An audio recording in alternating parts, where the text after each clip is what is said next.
right, ladies and gentlemen, there has been a trailer for a game that's been quite widely anticipated across the gacha space. It is none other than Azur Promilia. And there's been quite a bit of controversy. There's been quite a bit of a debacle regarding the game, especially regarding its male characters, where their community, which, you know, kind of mimics in a lot of ways the toxicity of Honkai Impact 3, their community actually pressured the developers to remove all playable male characters from the game. And we all kind of know how crazy CN can get. And unfortunately, it seems like these devs don't really have maybe the control that they would like to actually implement the things that they would like. I have heard that.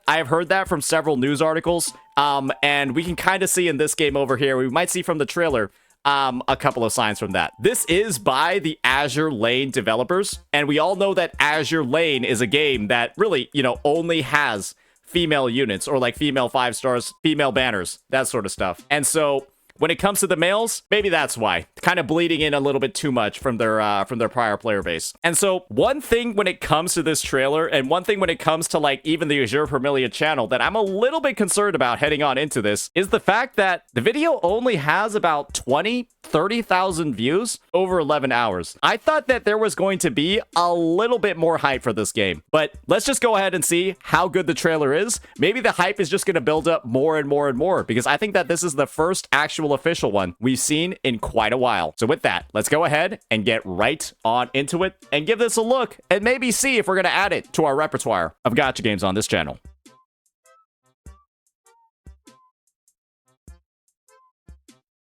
I'm not gonna lie, starting off with a flashbang is not a good sign. Hold up, wait a second. Why is there a dude? Wait. Was I misinformed? Why is there a dude? Where the fuck did he come from? Oh, it's the MC. It's the MC. Okay. So they'll have one male character in the game, the main character. Gotcha. Okay. Maybe they will have a male character or two coming in. Yeah, maybe the player base will be like, hey, this isn't that bad. 星と夢が交差する地行こう奇跡の星原プロミリアへ何かが私を呼んでいますどんな道を選んでも命は常にここにある、さあ絆を結んで私のお星様シャラカ大賢者の水郷が予言した場所はOkay, so kind of like playing a little bit of this back, it looks like they're gonna have like pets. It looks like they're gonna have pets, some summonable creatures. Obviously, we saw like flight and a lot of different playable characters going on the mounts. This kind of like is giving me very, very big explorative vibes. And I'm gonna be real here. This world looks tremendous. This world looks fucking massive. It looks absolutely insane, the scale that we're seeing over here. And the fact that you're able to fly, the fact that you're able to have this free form of exploration, I think it's going to be, you know, it's going to give us like Ridacida, you know, from Muba 2.0. It's going to give us those vibes for sure. 行こう奇跡の星原プロミリアへ何かが私を呼んでいますどんな道を選んでも Okay, a lot of different character designs. I think I see a couple of people in chat, you know, complaining about, oh, you know, there's a lot of lollies in here. Hey, I guess, you know, they gotta reach as wide of an audience as they can. There's a reason why certain games like Blue Archive are so popular, right? So every game has them. It's just something we gotta deal with, right? But they also got this, so hopefully that'll counterbalance. A lot of weight here. A lot of weight here to counterbalance the other side of the equation. That's definitely a 16 plus rating though. Hey, I'm gonna be real here. That's definitely a 16 plus rating, buddy boy.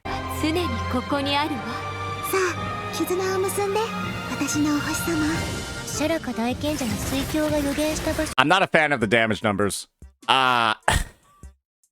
These damage numbers really give me like old Japanese RPG like relink vibes. Yeah, I mean, it's just, I don't know. They're kind of hard to read. It's like old RPG, like Ragnarok Online sort of vibes. Maybe some people like them. What I would really like, though, is if they had multiple options for showing the damage numbers. If they had multiple ways of showing the damage numbers, and you could choose the one that you wanted. Yeah, if we can change it, that'd be cool. The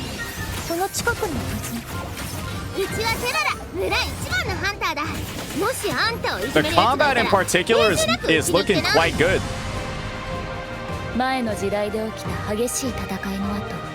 The environments look nice and varied. Did I see a status effect in there? That I'm looking for this. I wasn't looking for that. I'm looking for that. Okay. It says drown. I swear to God, yeah, there we go. Okay, so they do have, it looks like, some elemental status effects that are gonna trigger in combat. That's what it looks like. Okay. Who's this old ass dude talking? Shock?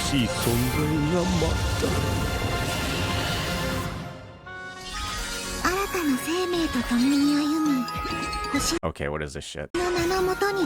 What? Starlink success. New Kibo discovered. That's a lot of different Pokemons.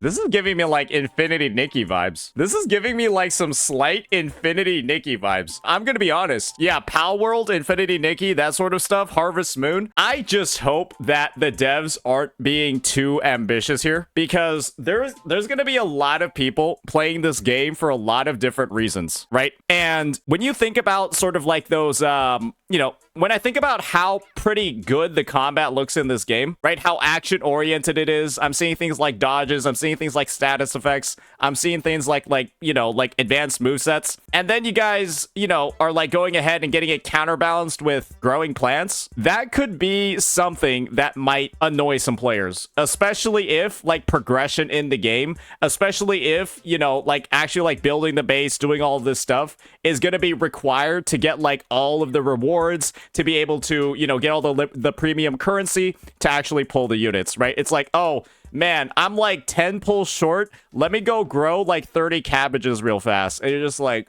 fuck me. I don't want to do this, right? That could be something that I feel like a lot of players might be turned off by. I'm not saying that it's bad if you do like this. It's just one of the worst things I feel like in the gacha genre is a player feeling like they're forced to do something, or like use something, use units, use mechanics, use mint picking that they don't necessarily want to do. And that can be a huge turnoff. And this is the thing, unfortunately. A lot of players will see a mechanic like this, right? And just be like, well, if you don't like this one part of the game, just don't play it. Just get filtered, dummy. And that's how your game becomes niche. And that's how your game EOSs. Yeah. So if you want to listen to those people, just don't play it, bro. Those are the people that are basically gonna ruin the fucking game. And I hope that more of this stuff is like optional. I hope it's more like cosmetic sort of stuff. I just hope it isn't 100% required for the progression in the game.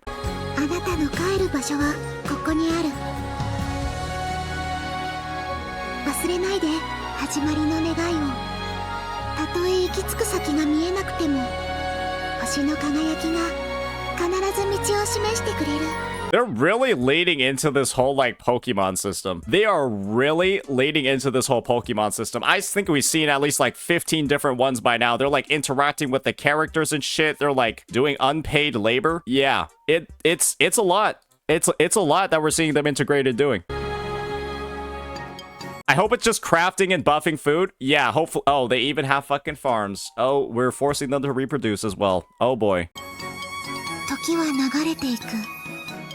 避けられない痛みとともに。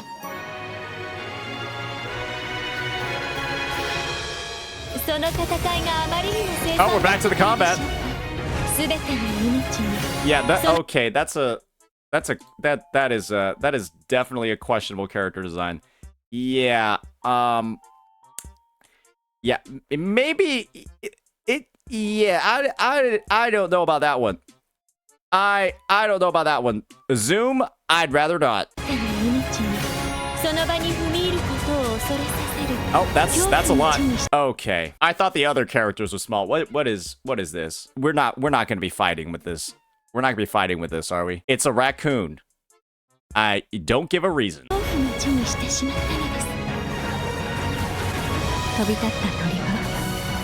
There's another one. すべて元の枝に戻れるわけではないのです。これで終わると思わないで。私の槍は折れない。そんなの私の運命なので受け入れるつもりはない。Well, we definitely. 遥かな奇跡を描いて。 Who is this? Is she like the main? Is she like the? Yeah, no, this kind of just feels like Grand Blue Fantasy with you got like the light blue haired heroine. Yeah, Lyria. Yeah, that's just, I mean, it's just Lyria, right?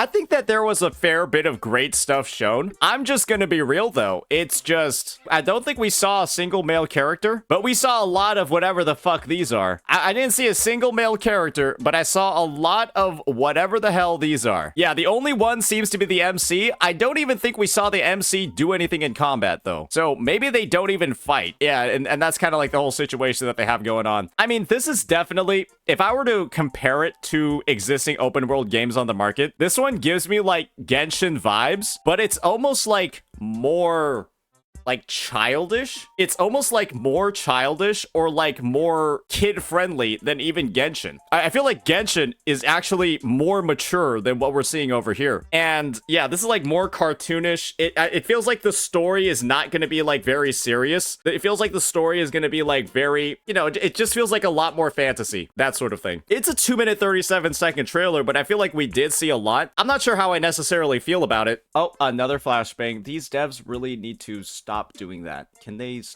just stop doing that?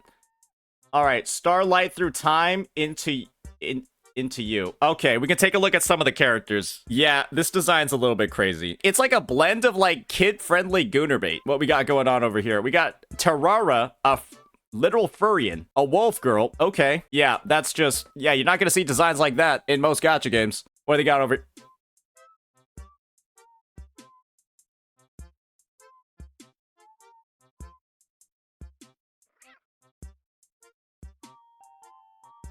Okay, here we go. That's better. That's better. Okay. All right, that's better. She looks pretty cool. Chalet, Ensis, a high elf. Not too bad.